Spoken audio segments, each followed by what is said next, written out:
ఎర్రకాలువ వరద ఉధృతి వలన పంట నష్టపోవడమే కాకుండా గ్రామాల్లోకి నీరు చేరి ఇళ్లు కూడా దెబ్బతినే పరిస్థితులు ఏర్పడ్డాయని స్థానికులు మంత్రికి తెలిపారు.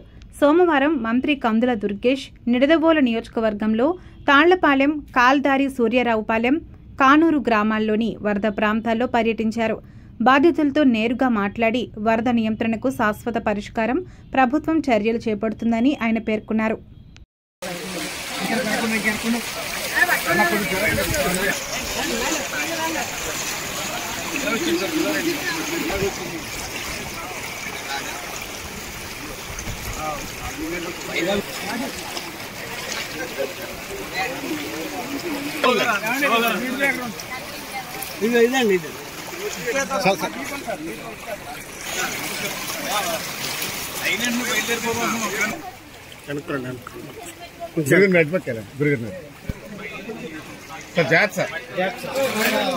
సార్ ఇంకెళ్ళకండి, ఎన్డీఆర్ఎఫ్ వెళ్ళకండి.